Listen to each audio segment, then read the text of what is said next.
One thing that you must do after you have annotated each paragraph is you also have to look at what's called graphic features. I am almost certain that you will have graphs, charts, or pie graphs in the STAAR test, and the students will be required to pull out or extract information from these charts. Here, it shows me the properties of gold. In here, it shows me the uses of each property. So as a student, I need to be able to figure out what this graph is telling me. It's telling me the properties of gold, which we read about, and then it's telling me what these properties are used for. Once you finish annotating everything, you immediately go to the questions. Now, throughout the year, I would have the kids do a strategy where they cover the answers and try to rely on their own knowledge to answer the question.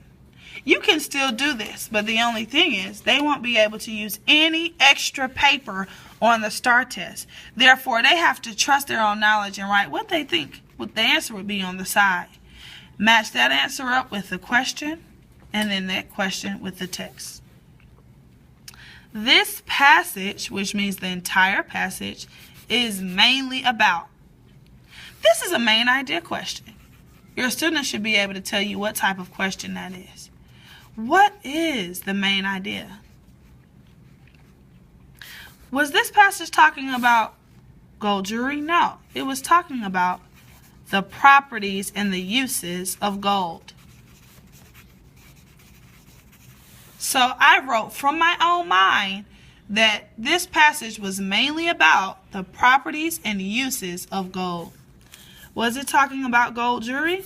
No. Was it talking about the properties of gold? Yes. Was it talking about gold's chemical properties? Yes, it was. But that's not what the story was mainly about. The differences between iron and gold? Absolutely not. Therefore, your correct answer is B.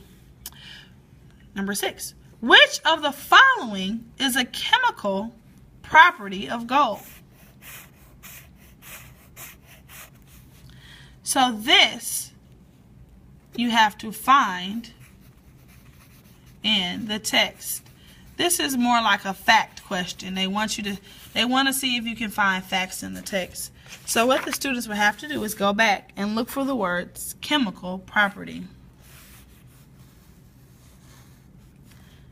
In paragraph 3 here, first sentence, it says gold also has chemical properties. It is a stable metal. It does not combine with other elements. It does not dissolve or corrode, and it does not rust. So it does not rust.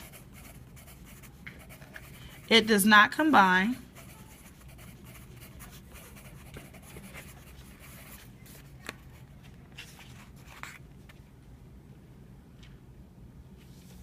And it is a stable metal.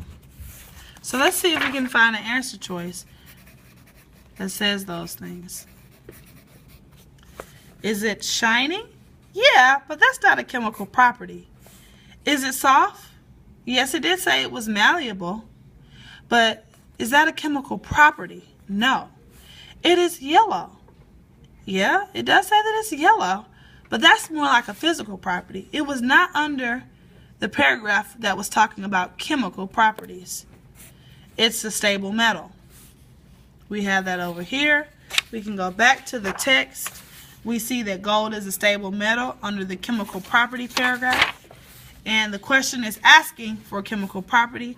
Therefore, your correct answer is D. How are all metals alike?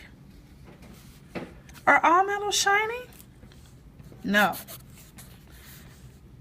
Do all metals corrode? No, because gold does not corrode. They conduct electricity. Well, let's check and verify that with the text. Let's find in the text where they're talking about electricity.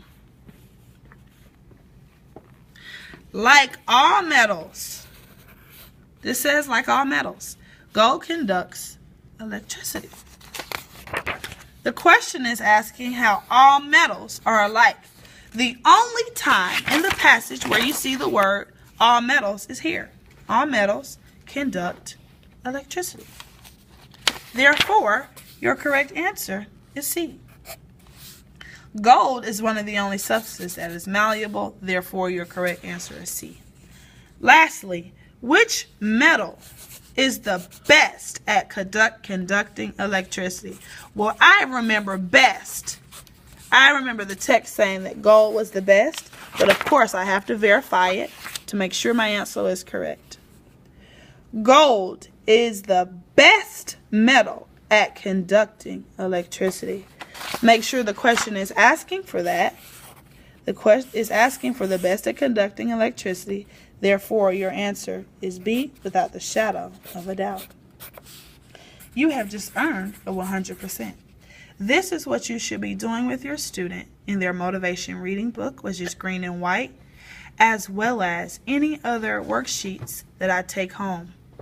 If you have any questions, please feel free to call me at 404-376-1451.